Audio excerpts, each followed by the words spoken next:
Good morning, friends and family. This is Yaminha, and welcome to my channel, Back to the Earth, where we encourage and enrich the lives of other people and empower other people, men, women, and children, to grow food in their backyard, food that their families can eat, to create some sustainability that's not innately in us because we shop at grocery stores. And that's just how life is. I oftentimes think that why don't we trust food that we can grow versus the food in stores? And it's just what we've been indoctrinated into, and it's convenience. Like, who wants to take the effort to grow some shit? Like, it's not easy. And things are going to die on you, like my blueberry bush that I inadvertently killed because I didn't water it or I miswatered that whole raised bed. I have a tiny backyard, so like I gotta grow stuff wherever I can grow it. I can support it wherever I can grow it. Like this whole lane behind me that's filled with rocks. When it rains in the monsoon, that just floods, and so it courses right out to the front yard, and you just see a big flood. So I can't really plant anything right here, um, other than the stuff that's not going to be affected. Like the tomatoes are here, and more tomatoes. And then the chase tree, I just happened to sit here and it grew into the ground. So that's the first time I had bought a tree in a bucket and tried to grow something. But I needed the chase tree because I needed a flowering plant to attract the bees so we could pollinate some stuff. And that's just the nature of things. But when I bought a lot of my potted plants initially, like the blueberries and the raspberries, they grew right away and they bloomed and they flowered and they produced right away. And then it's been months since then. And I can only attribute that to the heat, and I haven't researched it enough, but I'm just watering them at the moment. And if anybody has tips on how to grow berries better, I know that I need to acidify the earth, the soil. I bought some blood meal, which I'm gonna put into the raised bed and see how that goes, and probably tomatoes and maybe some of the other berries. But I'm gonna experiment with blood meal because that's supposed to be really beneficial. And then the other stuff, I'm just gonna let it grow through the summer and see how it survives and if it does survive. And right now, the potatoes are, I'm gonna call it molting because they are dying. The stems and the leaves are all dying because they have done their job in producing the tomatoes. So hopefully this next week we'll be able to harvest some tomatoes. I wanted to give it a little extra time because I wanted them to grow. The first time that we grew potatoes, they were just very small potatoes. And so they look nothing like store-bought potatoes. So then, people are like, I don't know. But hopefully they will taste like store bought. I think those are the store bought potatoes that I got, and I just let them chitter, and that's their little growing their little legs or whatever their prongs out. And I cut them in half, and then I put wood ash on the bottom of the open cut area, and then just planted those along with some onions. And so that was a few months ago. So we'll see. We'll probably just test an area. And so typically when you grow in like a potato in I forgot the term for the tubers. When you grow tuber vegetables that grow in the ground, you can get containers that have like a little flap midway through and you can kind of scour through and grab whatever's there. So this time I just saw a video on how to grow potatoes in a grow bag, but no, like a reusable get off of me bag that it's kind of industrial, but I didn't have any of those. So I just had garbage bags, and I saw somebody who had grown potatoes in garbage bags. So I have one of those going and that's the one that's molting at the moment. I don't know why the animals are wanting to talk to me this morning. Get off. Here's my bug spray. I like organic stuff, but not always the things that come with it, like the bugs.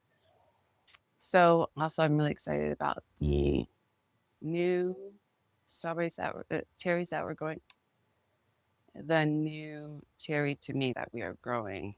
They're uh, an atomic grape that, again, just from Roots and Refuge Farm had recommended, and then one other, maybe like the little yellow cherry tomatoes. I forgot what they're called. I'll have to look that up and I'll put it in the description. But those cherry tomatoes are also recommended by Jess from Roots and Refuge Farm. So that's what we're growing right now, and I'm really excited about that because there's some variety, and it helps me to know that we can, that even though crops may fail and sometimes they don't grow it, but you never know what could happen. And the fact that any of these things produce, any of these plants produce food is just a great achievement, I think.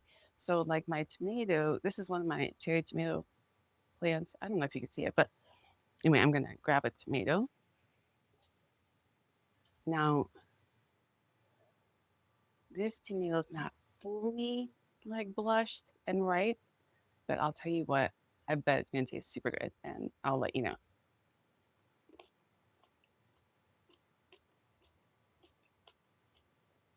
Mm, those are perfect, like right off of the branch. So that was just one of my cherry tomatoes, and it's like got a crisp skin to it. It's very juicy. You know, it bursts in your mouth, and those just like typical cherry tomatoes that you could buy like at any big box store, um, or a local nursery.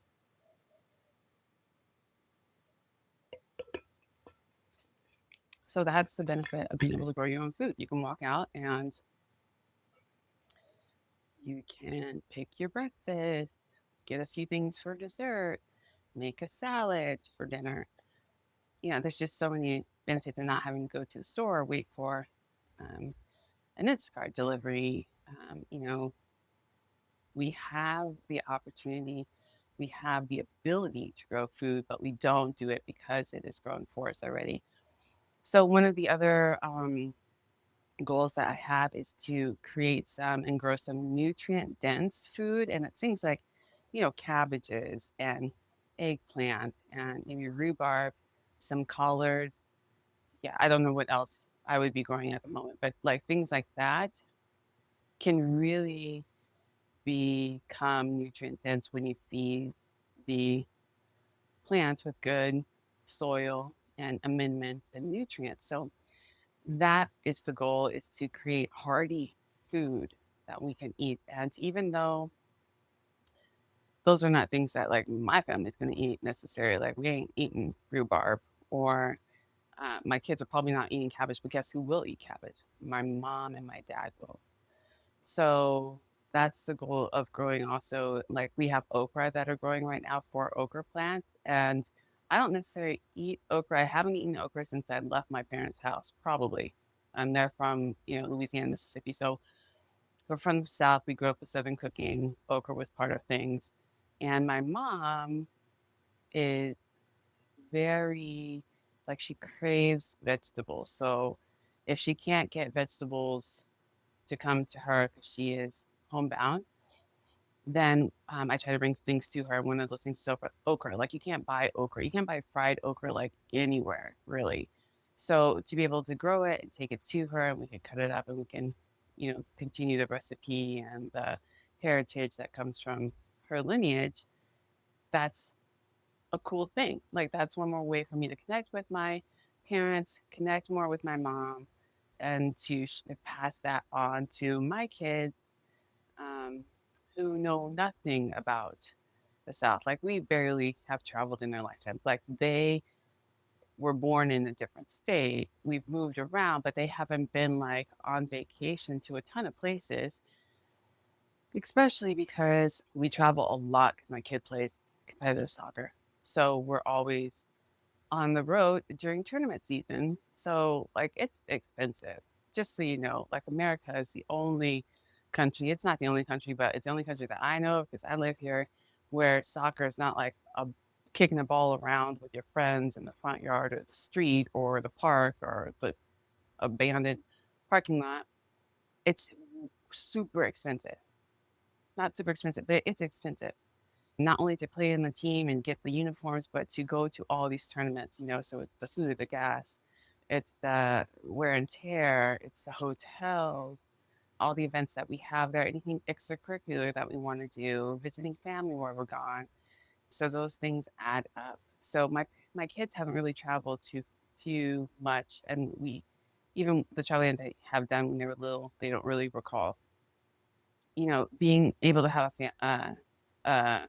connection to my parents and to the South and to our heritage is one more way that we bind the past to the present and the future.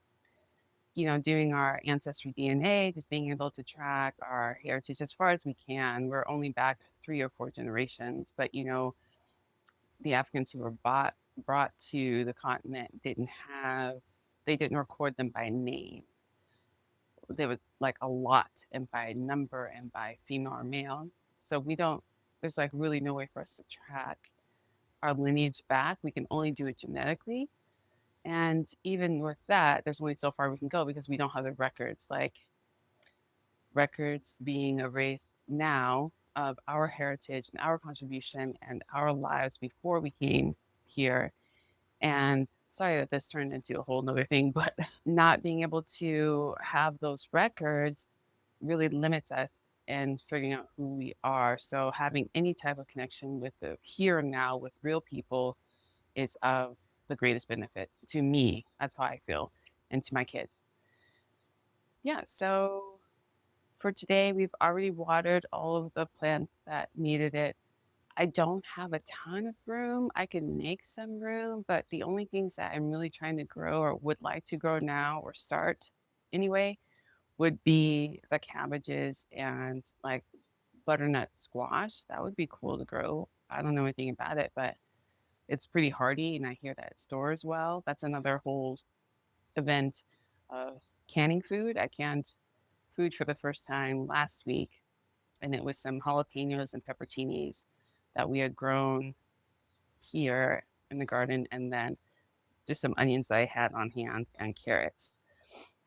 So I tried to follow this recipe. It was a great recipe. It probably turned out just fine for everybody else, but I used the wrong vinegar. Now I know, and I knew when I was making the recipe that this might not turn out exactly right, but it was the 30% vinegar, and really you should be having like the I don't know 5% vinegar, and then diluting it with water. So after we got all the jalapenos and everything cooked up, right? You have to cook it for a couple of minutes, let it sit for like 8 to 10 minutes, and then you can can it.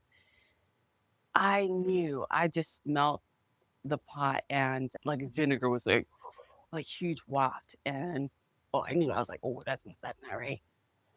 So I let sit in the fridge, both of them for like the week, and I went to eat them yesterday. Like I got chimichanga and I ran out of sour cream, but I had some salsa and I was going to eat the shit out of the pickled jalapenos. So I pulled out like my first little spoonful and got some chimichanga and grabbed the salsa and ate like a jalapeno, carrots, and onions all at the same time.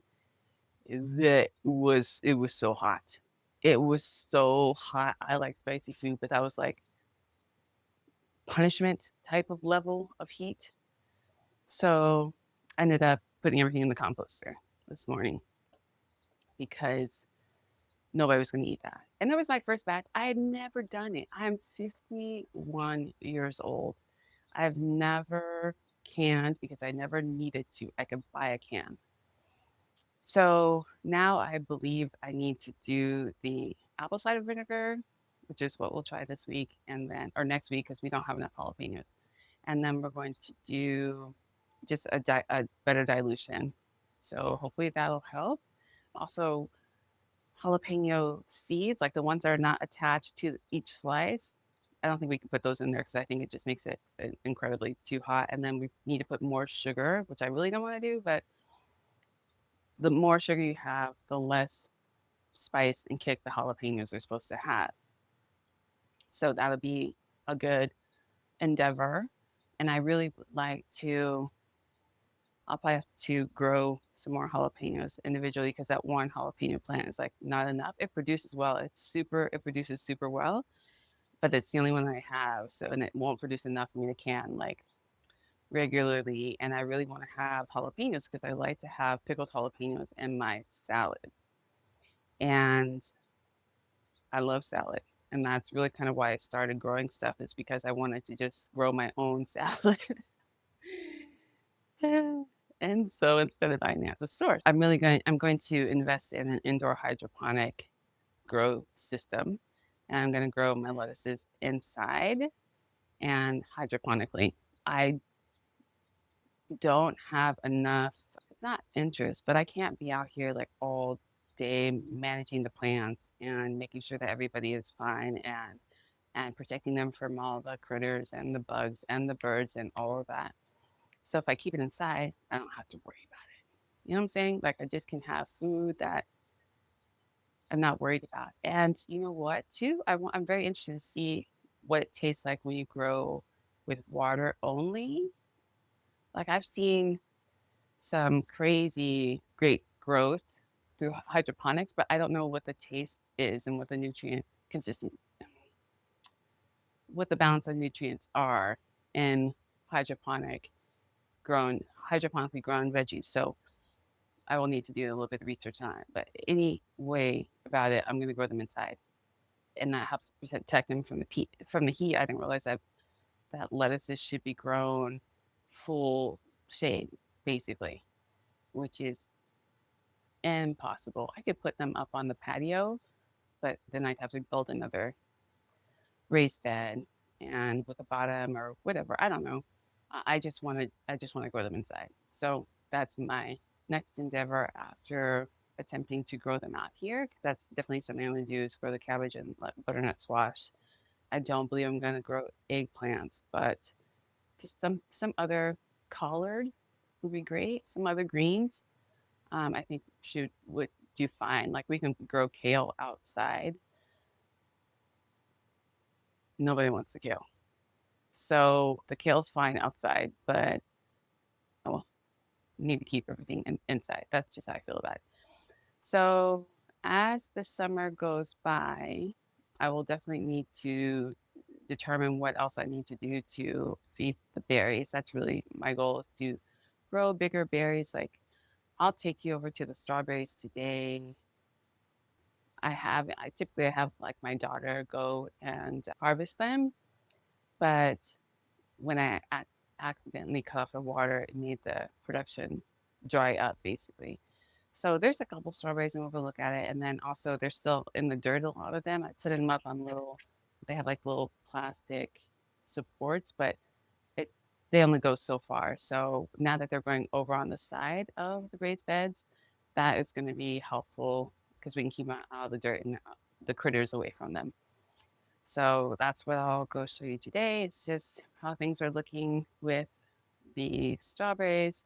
And I'll show you one more time my little deceased blueberry bush. Like I think there's a little tiny bit of life in there somewhere, but it got, first of all, I took the cover off of that greenhouse so the sun got to it fully. And then there was probably a day and a half where it, it met its demise from no water. So that's evidence of the importance of having enough water and consistent water.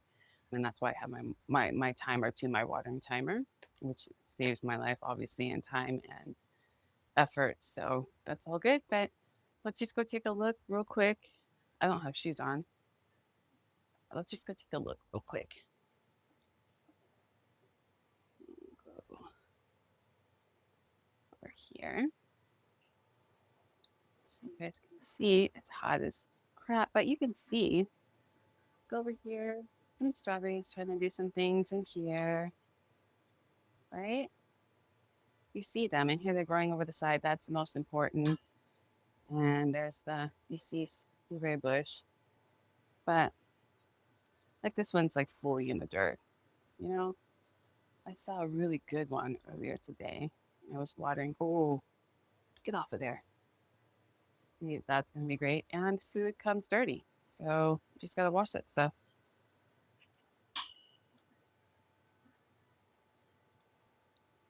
Come back over here. Okay.